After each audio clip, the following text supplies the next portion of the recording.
So velocity is the rate of change of displacement of an object with respect to time. If s is the displacement, then v is equal to ds by dt. Acceleration is the rate of change of velocity. That is, a is dv by dt, but v is ds by dt, so a is d squared s by dt squared, or the second derivative of the position function.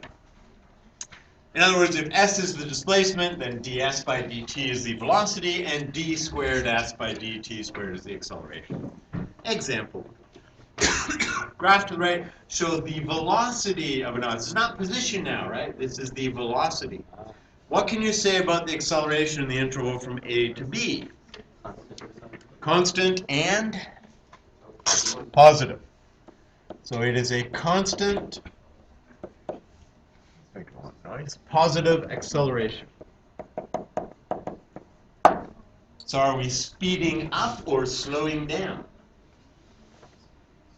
We are speeding up at a constant rate. Right? From B to C, what are we doing? So we have, what's our acceleration? Zero. So what can you say about the acceleration, right? So that A equals 0. So what does that say about our velocity? It's constant, right? So we have sped up at a constant rate. We are now maintaining that speed. It could be a sprinter, right? I mean, although they probably actually accelerate more. You could examine that, right? I mean, so if you were into sports and the mathematics behind sports and that, then you would look at your sprinter, right? You could videotape them and you would measure and say, okay, you're accelerating. At some point, you're going as fast as you can, and the sprinter's objective is to maintain that velocity through the remainder of the race, if possible, right? And that would be your job in working with them, is to say, okay, how can we either increase this or maintain that for longer or whatever, right? But you would use some analysis based on this. C to D. Okay, so it's positive, negative, positive. Okay, so it's positive acceleration, right? And it's increasing. So positive, increasing. Right. It's not a straight line, it's not constant, right? It's increasing. And from D to E, positive and decreasing.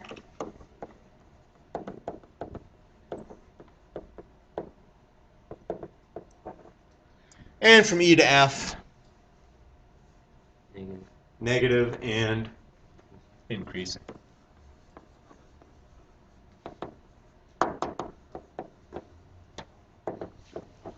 Hang on, I'm going to pause this because I'm starting to get smarter. I at least pause things before I do stuff. All right, stuff might have moved, but whatever. Okay, so negative and increase. So you can imagine this could be a car, and we're starting out, we're accelerating, then we hit our velocity, we're going to speed up again and slow down a bit, and then hammer on the brakes or something. The height of an object is given by h of t is negative 4.9 t squared plus 20t plus 5, where h is in meter and t is in seconds. Determine the acceleration of the object. So what do we ultimately have to find? Second derivative, right? So v of t, so the velocity of the object is the first derivative.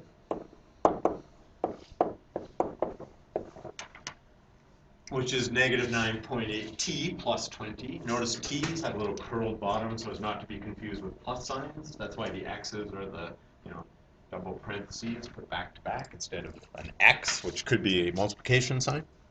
And then the acceleration is the derivative of velocity, which is the second derivative of the position, which is negative 9.8. And it's a constant, right? Okay, and it's negative 9.8 meters per second, or negative 9.8 meters per second squared, which is what? It's the acceleration due to gravity. Right? So that's the acceleration due to gravity, which is a constant. Right? And it's negative because, well, that says that if you throw this object up into the air, that it will be slowing down as it goes up and then speeding up as it. Again, frame of reference, right? So positive would be up, negative would be down. Okay, ready? The displacement function of an object is given by s of t is, and there it is, determine the velocity of the object when its acceleration is 0. So what do we have to find? Second derivative. Then what do we have to do with it? Set it equal to 0 and find out the times at which the acceleration is 0, and then what do we have to do with that? Put those times into the first derivative, which is velocity, and then find the velocity at those times, right? Okay, sound like a plan? Good, that's how we solve stuff, right? Understand, plan, do, look back. So we understand what they want us to find, we made a plan, we're going to have to find the first derivative and the second derivative, we're going to have to find when the second derivative is 0, we're then going to put that back into the first derivative, which is velocity, and find the velocity. Excuse the interruption, would Kyla Martin please come to the main office? Kyla Martin. So velocity is the first derivative of acceleration, which is what?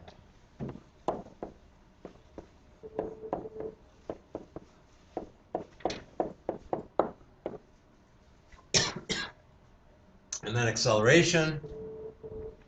Do you want the whole gory detail? Yeah, let's do that.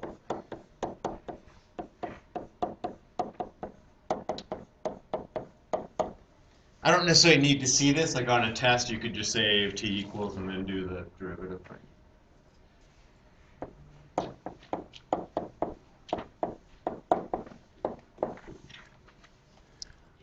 Okay, so we have found the acceleration. We need to find the values of t when a is 0. So we are going to set 3t squared minus 18t plus 24 is equal to 0. And we can get rid of the 3's, right?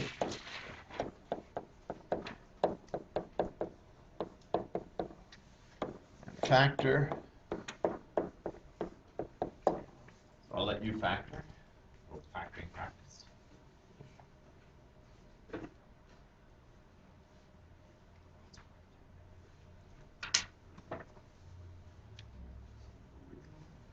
It's a lie. As soon as the second copy of the book is sold. It's only true for one copy. That's what I got, but you're here to check my work. Right? That's your job, remember? We've got to create a good series of videos just in case. I can use these in the future. Just play them instead of...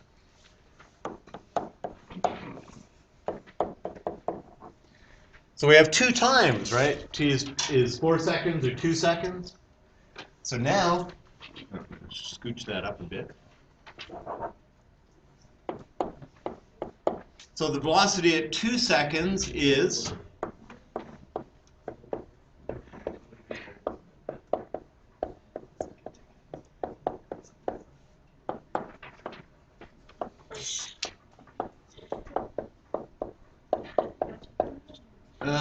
so what do we got? 55, 63, 36, 27. Now let's toss some units on that. Okay, so 27 meters per second is the velocity at 2 seconds. What's happening at that point? It's no longer accelerating, right?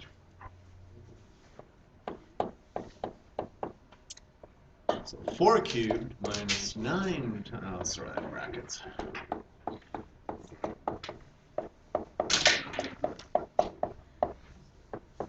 So what do we get there? 64, 144,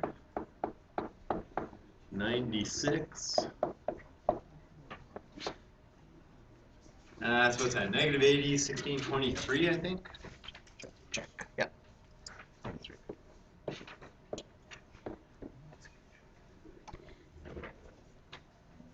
Okay, so at 2 seconds, when the acceleration is first 0, we have 27 meters per second, and at 4 seconds, when the acceleration is again 0, we have 23 meters per second.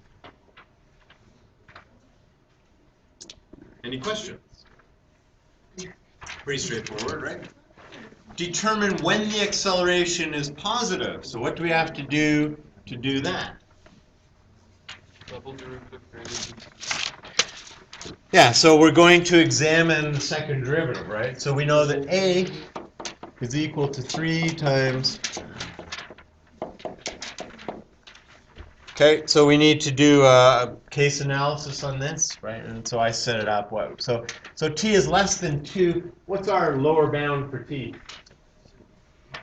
0, right? Probably, right? So oh,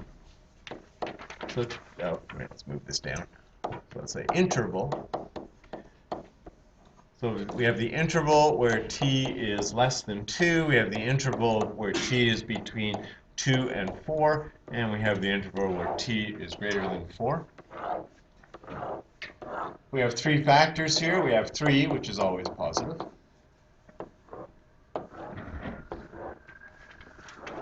More of these. We have t minus 2. We have t minus 4. Together giving us, whoops, v of t. Sorry, what are we looking at? A of t.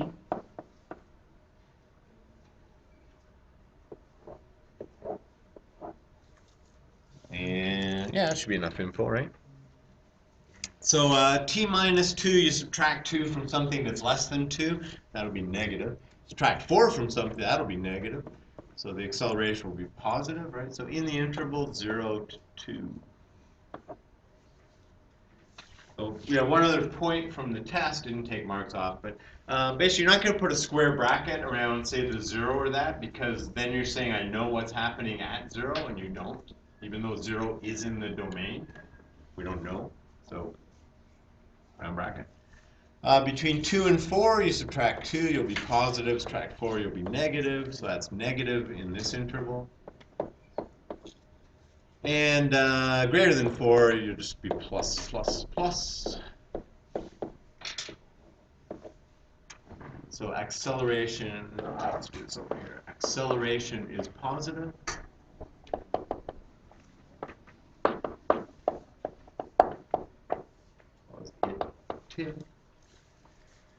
In 0 to 2.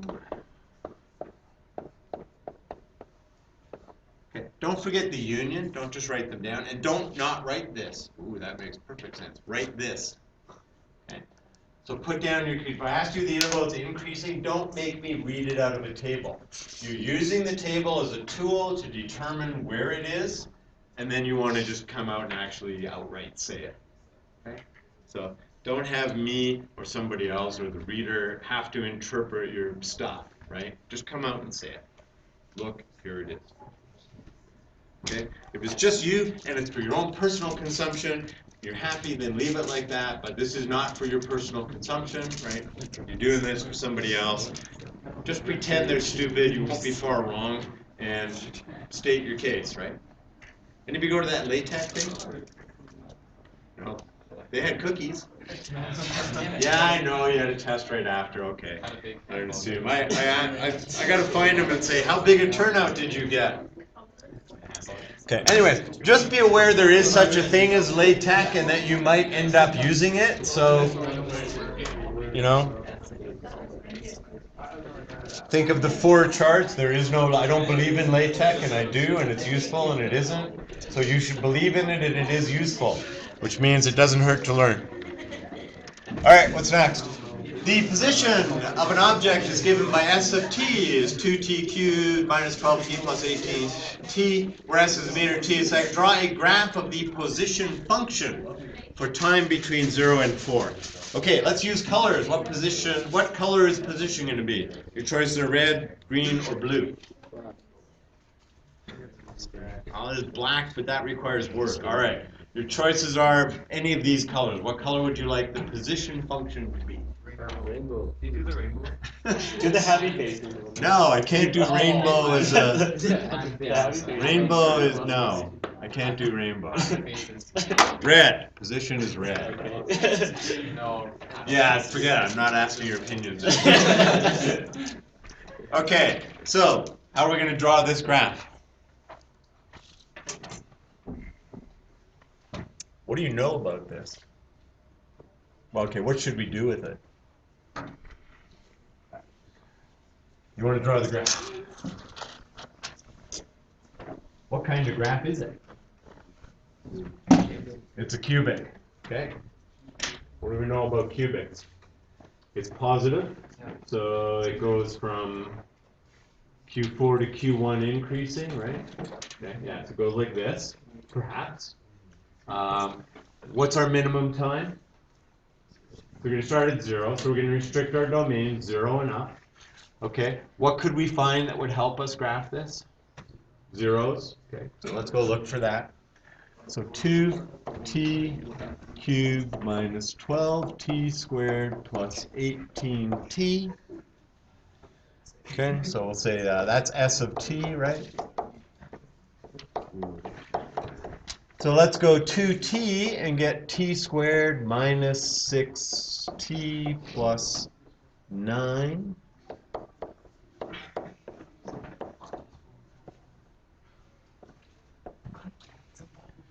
Okay, so we can get it down to this, right? It's 2t times t minus 3 squared. So what does that tell me? I got a 0 of multiplicity 1 at 0. I have a 0 of multiplicity 2 at 3. You did this last year, right? Yeah. Okay, or sorry, last course. We used to do this in 20, right? And I haven't taught 30-1, so I'm pretty sure you guys do this because I've looked at the exam and I've gone, oh, I don't remember any of this stuff. But I always do the 30-2 exam first because I actually teach that course, right? So what are they asking? Okay, so it's gonna like do this and then come down and touch here and then go, right? So, what we could refine that? We could throw in a 1, right? So what do we got? 2 times 1 is 2. 1 minus 2 is negative 2 squared is 4, and we got 2 times 4 is 8. So at 1 it's gonna be 8. Okay. At 2, what do we get? 2 minus 3 is negative 1 squared is 1, and 2 times 2 is 4. So at 2 it's gonna be 4. That kind of helps, right? So. I could do 4 too, right? 4 minus 3 is 1. 1 squared is 1. It's going to be 8 at 4. So let's just adjust this. It probably takes off after that, right? So there's a, we know exactly, hey, if we use calculus, we could find where the max was and all. But let's get to that, right? Yep. If it's a graph that has a position between 0 and 4, do we have to draw that arrow? Oh, right. We shouldn't even draw the arrow. Okay. Right. You don't have to. No, let's do this instead. I should read this stuff. See my key? It's got this big arrow hanging off the end. Okay.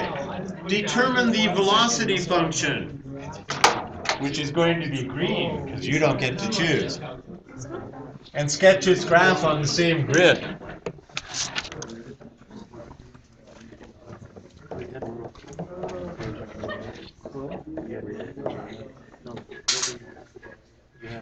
Okay, so hey, we could use the product rule, or we could just go back to the original and just get the derivative right.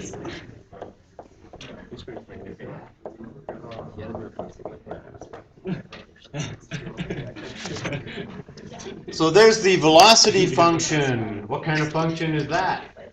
Quadratic. How many roots does it have? Could have none, could have 1, could have 2. Well, wait a sec. It's got to have, let's see. 6.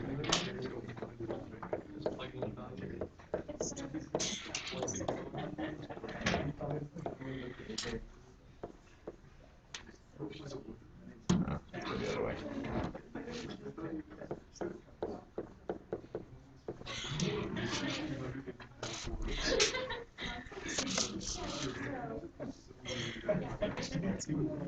Okay, so I want to sketch this. Where am I going to put things? What can I draw where? Zeros at... Ooh, it's both red and green. Where's the vertex? What's the x coordinate, or sorry, the t coordinate of the vertex is 2, right? Because by symmetry, it's got to be halfway in between these guys. All right, so I stick a 2 in there, what do I get? So you can stick a 2 in here. It's probably easier here, right? I'm going to get a 1 and a negative 1 and a 6. So 6 times 1 times negative 1 is like negative 6. So let's go here. All right, and then we just sketch that, right? That's the best way to find the vertex. That's the easiest way, right? Symmetrical, right? If you learn this in 20-2, which you would never take, but you know, a lot of that is there's a lot easier ways to find the vertex. There's a thing called partial factoring to find a vertex, which just basically says if you have 2 points on a horizontal line, then use the vertex form of the equation with those 2 horizontal points, and you don't find the zeros. You find the values of x that give you those 2 points, and it allows you to find out what. Anyways. You don't have to do that, but just symmetry and the fact that I have 2 points on a horizontal line, by symmetry, the vertex halfway in between, it does open up, right? And then you just throw in the 2 and you get a negative 6, and then, away you go. And so we could plot a few more points. Do we want more points? We'd find one more, maybe. Like, it'd be pretty easy to stick a 0 in here, right? What would you get? 18. So by symmetry, where's the other point? 4 and 18, right? Wow, that was easy. Like almost no calculations. We have a pretty accurate sketch of the velocity. Are we supposed to do it? I guess 0 to 4 as well.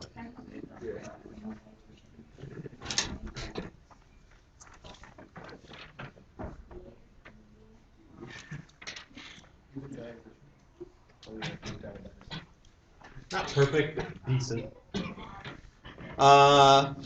Okay, what else? Use the velocity function to determine the local relative.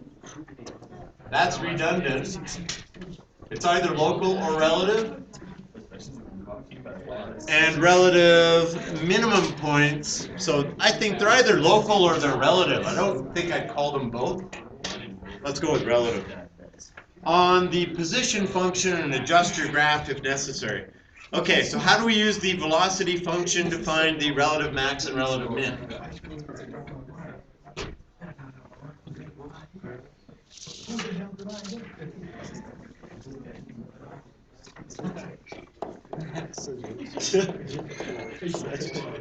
What do we set that equal to?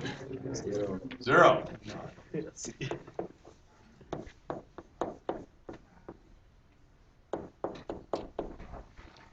So we have local or relative, your choice, max or mins when t is equal to 1 and when t is equal to 3. So we have the point, 1 comma, and we want its position, right? So we go back up here and stick in a 1, and what do we get? 2 minus 12, negative 10, plus 18 is 8. So we get 1, 8, which we already actually have, because we actually figured it out already. But there it is, so we don't need to adjust, right? So if you had just sort of sketch this just based on this and this, you might have just drawn a rough sketch. Now we're refining that, okay? So I should have gone rougher, but I didn't. And then at 3, you put a 3 in there, and we already actually kind of figured that out, right? Didn't we? It's the red. So you put a 3 in here, and you get a 0, right? So we've got 1 comma 8, and 3 comma 0. And what are they? Is 1, 8 a max or a min? The max, right? So it's a relative or a local, one or the other. Local relative seems redundant. So it's a relative maximum at 1, 8 and a relative minimum. So this is a relative maximum. You just say local max or local min? Yes. And this is a local minimum. So I would use one word or the other, right? Either use local or relative. Don't use them both together. You guys have it? No. We have to. I'm going to throw relative in. Is there another max? Yeah. Determine the acceleration function. What is acceleration? Yeah, yesterday, like before the test. Tell me, dude.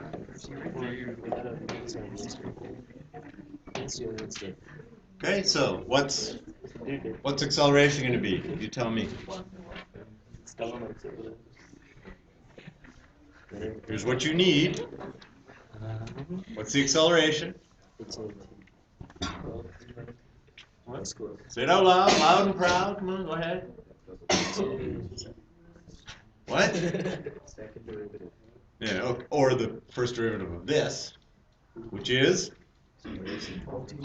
Thank you. Oh my God, somebody said it out loud.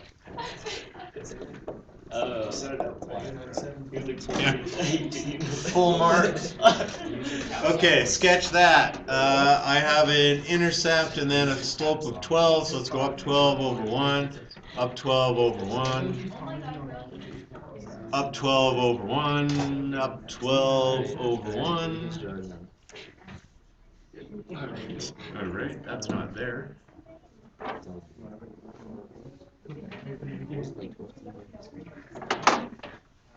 hang on, it should be here, and then here, and then here.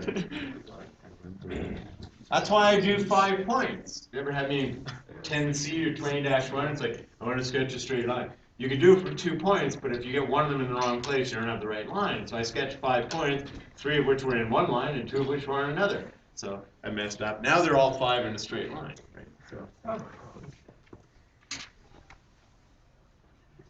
And I almost got there.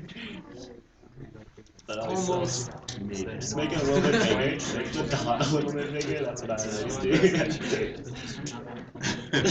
I think that's worse than before. But hey, it's semi-accurate. Determine when the acceleration is equal to 0. When is this 0? Now it says determine, so you should show some work.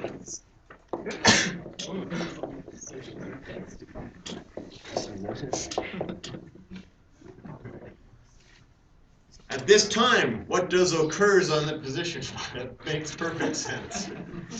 At this time, what does occurs on the position function? If you, I think if you have you need to say it in a generic Eastern European accent, it'll sound much better. Say it, boys. Go ahead. Oh, boy. Come on, give it to me. Just give me your best. Oh, yes, slabs. What does occurs? See? It makes perfect sense now. I used to mark, back in the days when math teachers marked diploma exams, I used to mark it was Math 33. And one guy would say, sometimes when you're reading a Math 33 answer, you'd say, just read it in an Eastern European accent. Which no Eastern Europeans would take Math 33. Right? They actually know their math. But if you read it there, it sometimes actually makes sense, right? You gotta go to European. So you'd sit there and you go, oh, right, now I get what they're saying. Is this thing still recorded? Yeah, what this occurs, it's at 4 meters. But what's special about this point? It's a point of inflection, right? Yes. So at this, there occurs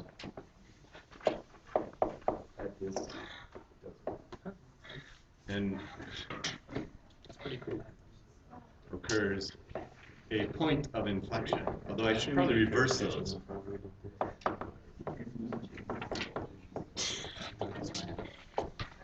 Okay, so when the second derivative is 0, there's a point. Oh, surprise! When the second derivative is 0, there's a point of inflection. I think it's hard. Yeah.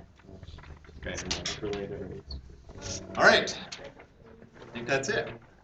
No, I know that's it.